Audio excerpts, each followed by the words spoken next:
Howdy, my name is Savannah Fox, a student in Psychology 107. The subject I have chosen for this psychology and film assignment is Iron Man, otherwise known as Tony Stark, and I have chosen to focus on his character in this third film, Iron Man 3. Who is Tony Stark / Iron Man? Iron Man is the superhero alter ego of a man named Tony Stark. Tony Stark is the feature character in the movie Iron Man 3. Tony Stark is a very important CEO of his company Stark Industries, a very powerful, highly advanced tech company focused on innovations of technologies. As well as being CEO, Tony Stark also has the responsibility of saving the world as his superhero alter ego Iron Man. The film chosen takes place after the events of a mass supernatural war in the city of New York. It was Tony's first real fight as a superhero, and Tony was sadly dealt some pretty hard blows. The most dramatic event for Tony was him being dropped from a wormhole 50,000 feet in the sky down to the ground with his protective suit crumbling as he went. Tony survived, but he was never the same. In the film, he must cope with the aftermath of this event while fighting a new enemy. Because of this traumatic event, Tony Stark's diagnosis is clear. Tony Stark has PTSD, otherwise known as post-traumatic stress disorder. PTSD is categorized in the DSM-5 under the trauma and stressor-related category. PTSD is categorized by recurring psychological and emotional symptoms that were triggered by a terrifying traumatic event in a person's life. These traumatic events can include, but are not limited to, events such as death, natural disasters, and/or forms of physical assault.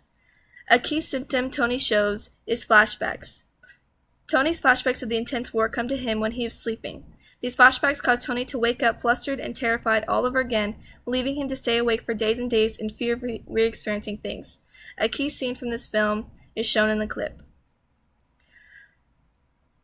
These vivid flashbacks cause a lot of stress and turmoil for Tony, affecting his sleep and his life, and are a key indicator of someone suffering from this disorder. Another example of Tony's disorder is the symptom of avoidance. Avoidance is a symptom characterized by a person avoiding any thoughts, feelings, conversations, events, people, and places that remind them of the traumatic event they experienced. In this film, Tony is always keeping himself busy. He does not allow himself any time to think of the events that occurred. A clear scene that shows Tony's avoidance is when Tony's wife Pepper arrives and starts conversation. She jokingly nods at Tony. "What suit is that? Mark 17? The camera pans to the suit with the markings Mark 42, meaning that this was Tony's 42nd suit he had created in the 3 months since the war. It was revealed that Tony has been awake for at least 72 hours straight working on the version of his suit and nothing else. It is clear that Tony is showing signs of avoidance. He has shut out anything in the world that reminds him of what happened, that reminds him of that day. He doesn't go outside, he doesn't work. Instead, he focuses attention on something that he knows he can fix and control, his robot suits. The missing symptom to help the diagnosis is the idea of negative thoughts.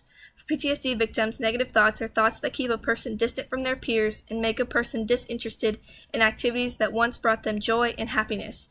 For Tony, this does not occur. Tony still very much has a strong relationship with his girlfriend, and he does remember the event. In fact, instead of allowing the event to disinterest him from things that he loves, aka being Iron Man, it pushes him. Tony Stark builds suit after suit, trying to perfect a suit that can eventually go into space and help him in events like the one that occurred. The thoughts that Tony rarely allows himself to have of the event don't discourage him, they almost serve as a motivator in the film, even at one point pushing Tony to declare war on Tony's new enemy in the film.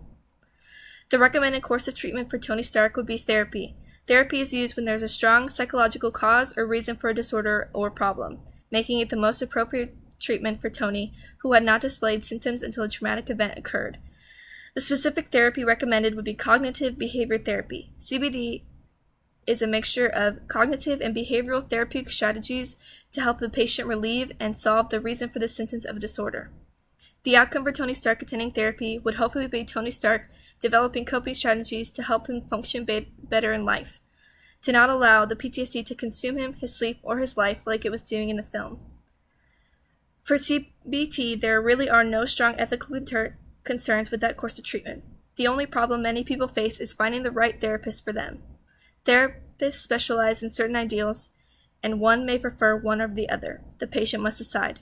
However, even with this concern, many patients, young and old, use therapy for treatment and will continue to use treatment for years to come, because it does really help. The cultural implications of Tony Stark. There are many stigmas surrounding mental illness and anxiety disorders in our society today. For example, gender. Many believe that females are more emotional and powerless than a man, and that it's not okay for men to experience these illnesses.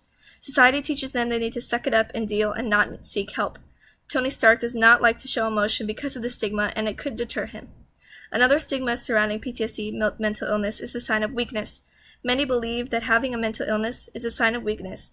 Tony Stark is a powerful superhero. The idea that him seeking treatment would make him lesser and inept could prevent a man like him from seeking treatment in the real world. Could this disorder be diagnosed in all cultures? No. PTSD would most likely not be diagnosed in all cultures. Another stigma not mentioned earlier is the idea that only men and women in the military can experience PTSD.